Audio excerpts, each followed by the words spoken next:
The tragic decline of optimized video games. God, do we want to talk about that right now? Why not? All right. You know what? Let's jump in. Because here's the thing. I think DLSS is very good. Or at the very least, DLSS is good enough where the average gamer will not care.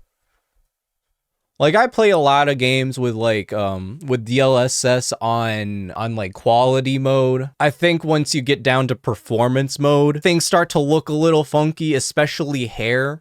But in quality mode, like, if I'm not looking at the little itty bitty details, it's not that big a deal. I think it's bad to rely on it as a crutch because not everyone has the newest graphics card. I'm running a 4070 Super. Obviously, that's not like top of the line, but it's good enough to get what I need done. But I understand also that most people's hardware is not anywhere near that. All right, the tragic decline of optimized video games. 25, you either make a down payment on a house or you buy a mid-range PC. What's that? 100,000 Canadian. See, here's the thing. Like, PCs are expensive. Don't get me wrong. I was planning on only dropping 15K on my computer. After all the parts and everything, it ended up being closer to 2K. So, I mean, this 100,000 is clearly a little disingenuous. But, like, that 2,000 is a little more rational. But, I mean, that's not cheap. One of the biggest reasons people get consoles is because even though prices have been getting higher for consoles, it's certainly still much cheaper than getting a good gaming PC. Over the years, video game graphics have evolved far beyond what we ever could imagine to be possible. Pores in the skin, motion capture technology, photorealistic shadows and reflections that adjust themselves properly in real time, and that was 20. Sorry, I feel bad because I've cut him off at the punchline, but I'm trying to think of the first game where the graphics really blew me away. Hello, Jeremy. I've been building PCs since 2003, and the value for money has never been better. I remember pre-builts being 3K before inflation. Oh yeah. The thing is too, I feel like the used market is pretty good these days too. Like, I bought a lot of my PC parts off of, I bought them used, a lot of it off of eBay. And, like, I mean, if I bought everything new, this PC would have ran, like, 2,500 probably. But, I mean, my final price ended up being 1,800. And, like, everything works pretty flawlessly. I think the only things I bought brand new were the motherboard, the CPU, and the GPU. And I bought the motherboard and the CPU in a bundle because it was absurdly cheap on Micro Center. Gears of War, first game that made me go whoa. I think my first game that made me go whoa was Halo 4. I mean, say what you want about 343, but I always thought their graphics were on point, even if their art style wasn't necessarily true to the Halo style, in my opinion. But, I mean, I feel like that was the first game where I felt like I could count the pores on characters. But, I mean, going back to Halo 4, it's not the best looking game, but I think it still holds up really well. That was probably the first one where I was like, wow, this is what graphics can be. In the PS4, Xbox One era, I'm not sure. Most games looked pretty good then anyway. Oh, Uncharted 4. There we go. Uncharted 4 blew me away. I thought. I don't know if that was the first game that blew me away for that console generation, but it was one of the earliest. 2018. Now we have pores in the skin, motion capture technology, photorealistic shadows and reflections that adjust themselves in real time at sub 60 frames per second with the most powerful gaming GPU on the market, accompanied with ghosting, poppin', input lag, flickering, motion blur without motion blur. What the f happened? I'm a simple gamer, and I like to think that I play a variety of different genres. The Last of Us, Danganronpa, Silent Hill. Those are very different games. Girl Karen, Fortnite. But in recent years, I found myself using mods more and So I'm trying to figure out what microphone that is. That's wild looking. more just to get my games to run well. Back in 2017, I owned a $600 PC and I played PUBG, Skyrim, Assassin's Creed, and Borderlands on it all the time. But nowadays, it's hard to run any modern title on a PC under $1,500, or at least it's hard to make the games look good. Yes, of course technology and graphics evolve over time, but it's clear that things have gotten a little disproportionate, especially obviously the difference between it's hard to make the games look good. Yes, of between that course technology and graphics evolve and that is this is a pre-rendered cutscene.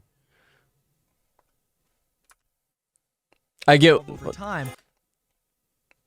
I mean, his point still stands. I'm just saying, But like, it's clear that things have that gotten comparison a isn't little perfect. Disproportionate, especially when the beefiest, dump truckiest GPUs struggle to run games and don't even break the 60 FPS mark. I'm talking. What GPU is he running on there? That is a... Where is it? Is it RTX? Oh my god, it's under the title. I can't see it. Struggle to run games. It was a 40-something. 60 FPS mark. I'm talking, of course, about the rapidly spreading virus in gaming right now, known as bad optimization. But what killed optimization? Why do developers not care if their games can run good and elemental at the same time, element and condenser instead mic? exclusively prioritize making them appealing to the eyes? Dang. Like many You pulled that topics, up quick. It's not so black and white, and there are a lot of reasons, and starting with the first 13th reason why: upscaling technology. In the past few years, artificial intelligence has evolved at an alarming rate. AI is being used everywhere. We have AI-generated videos like this Coca-Cola ad I got, AI-generated essays, AI-generated songs, AI-generated comments, which is worthy of a whole different video in itself. When did And this of video course, come out? Was this before the AI-generated 3 weeks ago? graphics. Well, Okay. not completely AI-generated. Upscaling technology in video games. So that might have been alongside game the runs at 50, a lower resolution, like 1080p, the NVIDIA and then it gets release upscaled for to a the higher resolution 50 like series 1440p. GPUs. In theory, this will make your game look like it normally would at base resolution, but that's not necessarily true. Even on a quality setting, some problems just become glaring. In Fortnite, there's some serious I don't know about glaring. Glaring if you're looking for them. But for the average Fortnite player, I don't think you really care. Most Fortnite players are playing on low graphic settings anyway for... maybe not most, but a lot are playing on low graphic settings for max frames. serious shadow flickering and fuzziness going on in See, honestly, that doesn't even bother me. some areas, and in Red Dead Redemption 2, it may not seem too different at first glance, but look at how the game looks when it starts raining. What the f? AI has to guess what the game will look like at a higher resolution, and as a Keep in mind that this video is also being compressed by YouTube.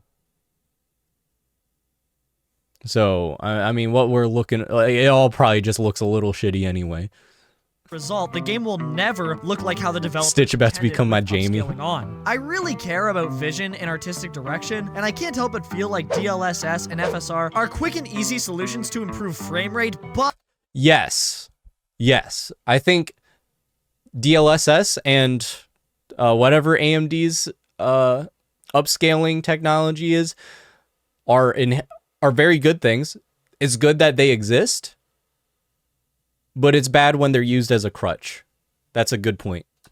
molest the original concept. DLSS, or That's a strong word. sampling, NVIDIA's upscaling technology, has settings you can choose from, such as quality, balance, performance, and ultra performance. What this does is lower the base resolution of the game. Performance instead and of ultra upscaling performance do 1080p look to really gross. 1440p, it'll upscale 720p or 480p to 1440p. The lower the base resolution, the more inaccurate the upscale. And for real, who the hell even plays on performance modes? DLSS is only enabled on RT.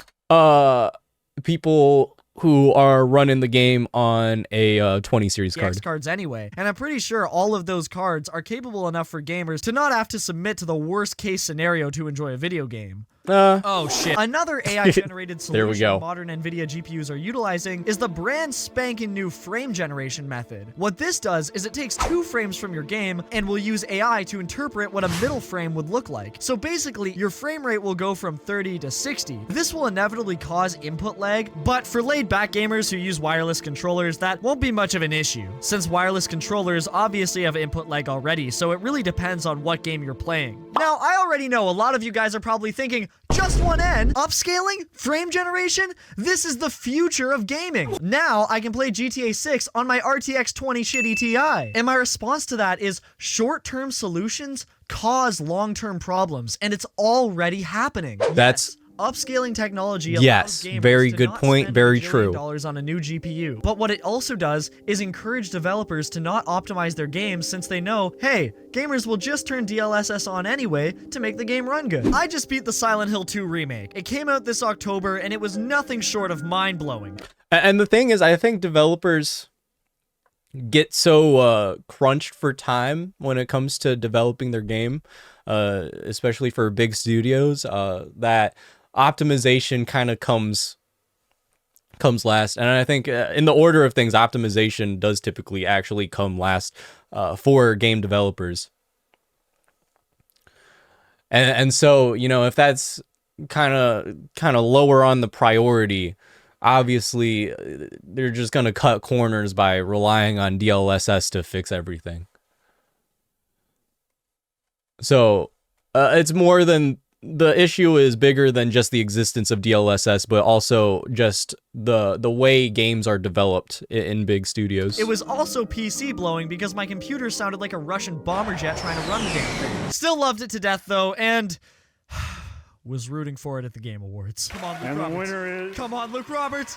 Melinda Jurgen. If we check the recommended specs for Silent Hill 2, it suggests using DLSS to play the game at a high setting on the recommended graphics card. Have a good rest of your night. Looks incredible, but it's also Thank you for finding that microphone for me. The entire game is set in these liminal spaces, so it shouldn't be too difficult to run, even if it looks realistic. Well, if we install the Sunny Hills mod, which turns the town of Silent Hill they'll probably do it at some point. Town on a beautiful day, we can see the actual draw distance for the game. Enemies pop in pretty close to James, but the areas that are loaded in are actually surprisingly far away. What's strange about this is that in the unmodded game, the fog is thick and so close to James, you never even see the buildings that are actually loaded in. Rendering most of the map like this at once is not only... So it's just blatantly unoptimized. I mean, if you can see far away, it makes sense to load everything in the distance. Sorry, I was desperate for water there. I shouldn't have interrupted my sentence. But it makes sense when you can see far in the distance, you gotta load those objects. But if there's straight up fog covering everything, I think you can cut it out. I think you can cut those distance objects out. Straight out of your game for no reason at all. But it's also ironic because the fog existed in the first few Silent Hill games for this exact reason. The PlayStation 1 didn't have the power to load distant areas, and to hide the hardware shortcomings, Team Silent slapped a bunch of fog onto the game, which fortunately gave it a more ominous tone, but conveniently improved performance as well. The fog in the Silent Hill 2 remake is still present to provide a bleak tone for the game's visuals, but the developers aren't utilizing it to its full potential. Some games make distant buildings look horrendous to save performance instead of just outright making them disappear, and the Silent Hill 2 remake doesn't even do that. Fine details still appear on the distant objects, but we never would have even seen it in the unmodded version because of the fog. Sure, you could say DLSS and frame generation are excellent solutions for gamers to not spend a fortune on a new card to run these games, but as we can see from the recommended specs, there are also solutions for developers to not make basic fixes for their games because they're thinking, well, why would we make the game run good when DLSS can do it for us? The RTX 4090 can't even play Silent... Again, I think it's more like we don't have time to make this run good, so let's just use DLSS. Until 2 at 4K, which is the industry's current mainstream resolution at 60 I'm frames giving per developers second. the benefit That is of the not doubt only here. Crazy, but it's unacceptable when it's clear that there are obvious fixes that will make the game in question run better without using upscaling. But despite all the graphical issues, it still should have won something at the Game Awards, goddammit. And Silent Hill 2. And the Game Award for audio design goes to Silent Hill 2, right? Come on. Senua's Saga, Hellblade 2. The PlayStation 5 Pro, which is the best console on the market for gaming, and over $1,000 in Canada if you want the disc attachment, uses its own AI upscaling technology known as PSSR, or PlayStation There's Spectral a Super separate disc I remember attachment when for the it. PlayStation 5 was revealed back in 2020, they were preaching that this is a huge step for gaming because Insane. developers don't have as many graphical limitations anymore to how they want their game to look. Because of the convenience of power, developers are now making more limitations because of these short-term solutions like upscaling and frame generation to optimize their game for them. PSSR is not good for the future of console gaming. Think about it. Consoles don't allow for advanced graphical customization. On PC, you can select the texture quality, draw distance, shader quality, reflections, and on console, you can choose between performance or quality. In-depth graphics customization will never be a thing on consoles because they're made with the intention to be convenient. So now that we have PSSR, what's stopping these companies from making an unoptimized video game, using PSSR to make it run a stable 30 FPS, and then calling that the quality setting? This, right now, when some games can't even play 60 FPS at 4K on the fattest GPU on the market, is not good, and will only give future developers an incentive to use shortcuts while making the game's visuals. Ray Ooh, tracing. Two here we words go. That's been crammed into every gaming tech presentation ever since 2018. So here's a quick explanation of what ray tracing actually is. Ray tracing is a graphics technique that simulates how light behaves in the real world to create photorealistic frames. Prior to ray tracing's explosive entrance into the industry in 2018, developers would have to make their own lighting techniques in the game to I think ray tracing looks very good, but it's one of those things we gotta give it like another 2 years before we actually have the technology to keep up with it. We're like kind of getting there now. I remember it was introduced in when the 20 series of NVIDIA cards was out, and it ran like shit. It ran like garbage. Like it was really, really bad. Now, like, I've noticed with my PC, I can run it, like, pretty okay, but I'd still rather have the extra frames. So I guess it's a nice option to have, but we gotta let it cook a little longer before it's ready for mainstream use. to simulate as accurately as possible how the light and reflections would behave. The thing about ray tracing is that in most modern games, you won't even notice a difference. Most of the awe you'll get from a game that's ray traced is the placebo effect whispering in your ear that the game looks way better. This is Cyberpunk with ray tracing on max, and this is Cyberpunk with ray tracing off. As you can see, there is a graphical upgrade with ray tracing, but more importantly, there's a huge dent in performance. Ray tracing has actually existed for a very long time. So it's all just trade-offs, right? It's you just have to make the decision of, do you prefer frames or do you prefer graphical fidelity? The initial idea for it was thought up in 1968, and Pixar started using it in their animated films, beginning its reign in A Bug's Life from 1999. Granted, they only used it for like 2 shots, but regardless, they did use ray tracing. That's why 3D animated movies from the early 2000s still look better than modern day stylized games. Now that we have the technology to implement ray tracing in video games though, it's a pro and a con. In some games that don't have detailed casting effects like Minecraft, ray tracing is an Okay, I thought for a moment about giving this take or not. I thought about it. I think she's hot.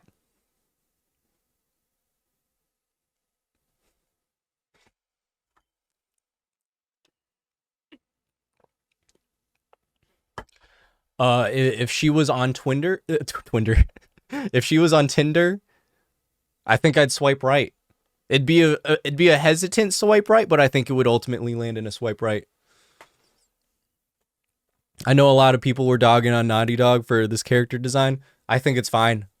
I think she looks good.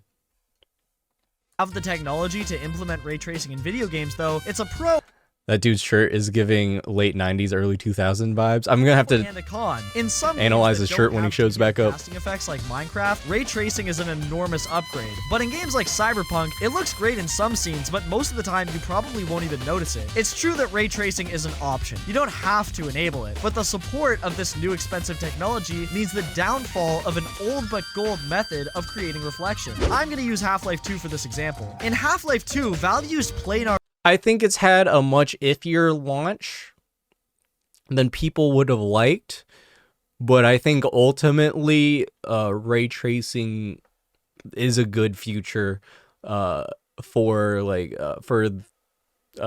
graphics for video games in the future.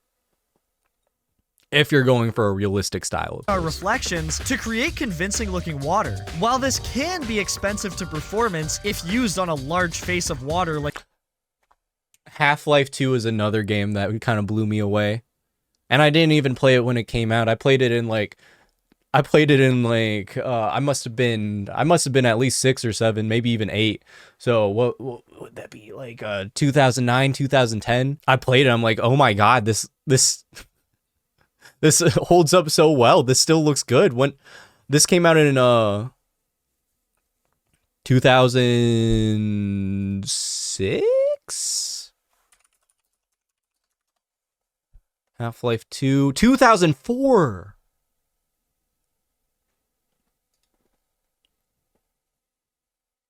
You guys remember my Morrowind video? Morrowind came out 2 years before this. Morrowind came out 2 years before this. like an ocean, for example. It's great for something I feel like, I mean, obviously this looks aged, but I feel like even by modern standards, like this looks solid. This looks fine. small like a puddle. Now you guys maybe And I remember, sorry, I keep interrupting this part, but I remember being able to run that on my old ass shitty laptop. saying, Justin, don't be a dingus, you 2000s vibes. Yeah, I think maybe that is what he's going for. Early 2000 vibes. Yeah. dingus? Technology needs to evolve It's a good over shirt. time. Otherwise, we'll be stuck in the same place forever. And I 100% agree with you. You're not wrong. I just think that a lot of modern developers are putting all of their chips into ray tracing, even though most modern GPUs still struggle to run games with ray tracing on. In Star Wars Outlaws, for example, there's no option to turn ray tracing off. You can only lower and enhance the quality. All I'm saying is that while I would like to get to the point where And guess what?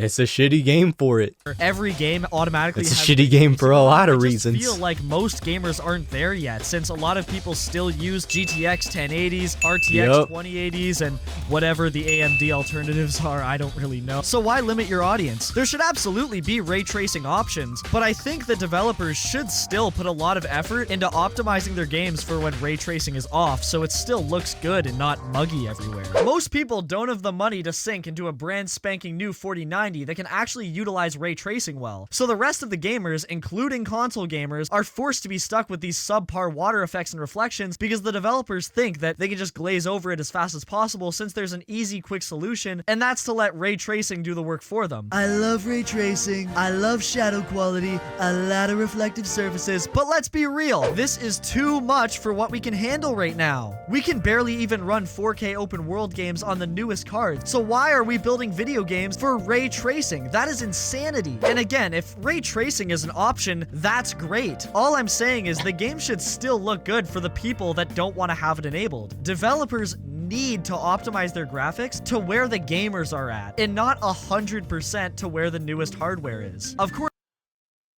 I agree with that. There's got to be some sort of middle ground. You don't want to alienate your a good, like, too many of your player base, too much of your player base, just because you want to have better graphics. But I think you also do want to make progress forward in like making pretty looking games. course, optimize it so the games look as good as possible on that hardware, but don't make it impossible for everybody else, because that's just a lose-lose for everybody involved. Now, these new games, Stalker 2, Remnant 2, Silent Hill 2, The Witcher 4, all have something in common, and it's that they're all made in the Unreal Engine. Unreal Engine 5, to be specific. When Unreal Engine 5 was announced, people thought it would be a huge leap for developers since it would handle a lot of the fine graphical details, taking the work off of the programmers. The flaw with UE5 is that the graphics are incredible, but they're also expensive and unoptimized. Most of these Unreal Engine 5 games suffer the same issues, and that's not only bad performance, but very blatant ghosting. Ghosting is when a frame lingers for a bit, even after it moves on. There's also some pretty clear flickering problems and the hardcore push for temporal anti-aliasing. Anti-aliasing is a graphics technology that's been around for a while, to be fair, which removes the jagged edges on objects. With it off, the game is completely raw. Each pixel is exactly where it needs to be, at the cost of everything looking sharp. What anti-aliasing does is it slightly blurs the image by softening the edges on objects and makes it appear less like a video game and more like a picture. TAA is used pretty much everywhere now in modern gaming, and if you stand still, it looks pretty good, but if you move, it looks blurry and horrendous.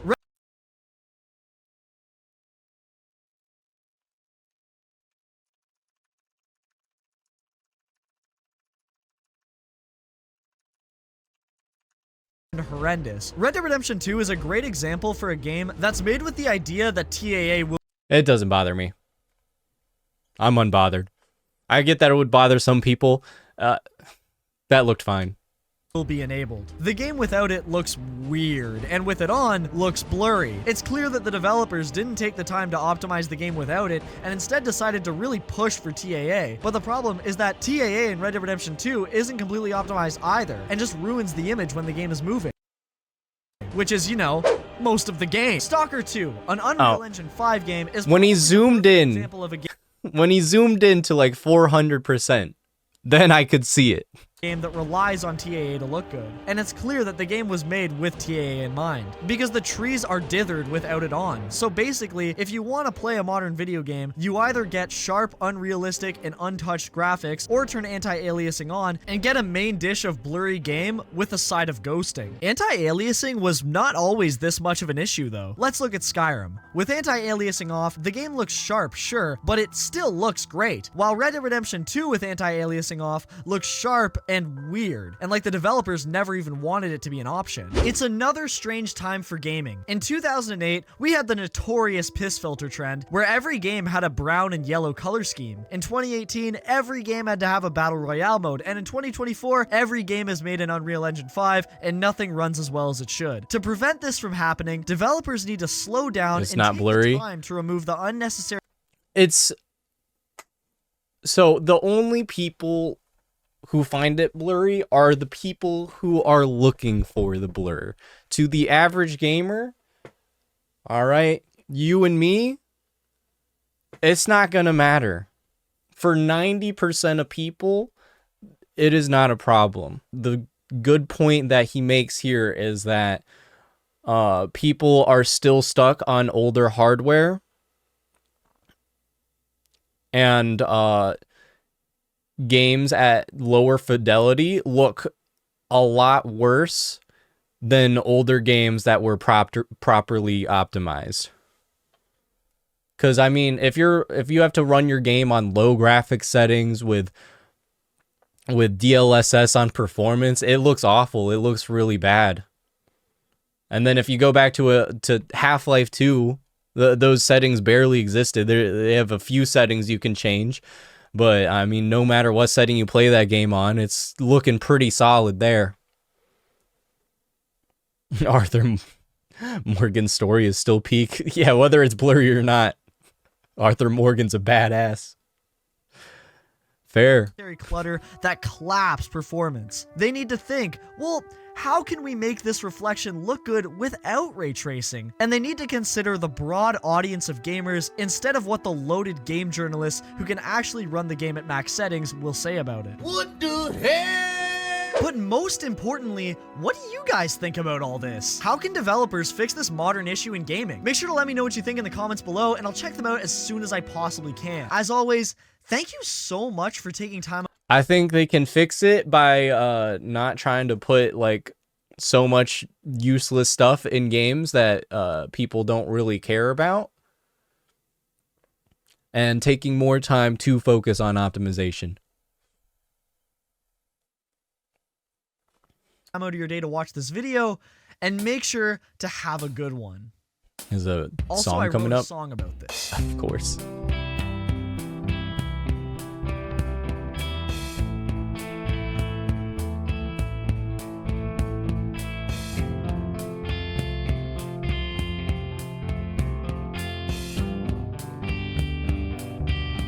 I hate TAA, choppy gameplay. For the price I pay, I would think that most the shit I buy would run okay. I can't trace no race. Back in the day, if this is AAA, then there's something that I gotta say. What happened to my frames? What happened to my frames? When all of these games still look the same, and I know that my PC isn't to blame. Oh no, what happened to my frames? What happened to my frames? When all of these games still look the same, and I know that my PC isn't to blame. Oh no, it isn't to blame. Tell me that this will last forever. What? Come on, don't say that. You're not old. Ryzen 5 3600, 16 gigabytes of DDR4 RAM, and your graphics card is only 10 numbers under the best one on the market right now. The RTX 2080. What's that clunky ass charger for? Baby, that's for my phone. Oh, come on, what are you looking at now? Oh! Baby, it's not what it looks like. Maybe she does have the better graphics card and CPU, but come on, you're the fatter one. Don't be like that. Baby, please talk to me. It doesn't have to be like this. All right, good video from Just One In, Justin. Drop that a like. I think he was right about most of that. I don't think he's necessarily denying the fact that most players don't care, but I mean, it is a problem when you have to spend $2,000, probably closer to $2,000 to get games to run smoothly. I know I bought my first PC for about $1,300 after tax and everything, and it had solid specs, but it aged very quickly. Let me tell you, within 2 years, it was struggling to run stuff. So that's why I ultimately bought my new PC and built my new PC and bought a bunch of, just upgraded every single part in it, and everything it runs everything just fine. But let me tell you, I paid a hefty price for that. What was with that ending? Don't question it.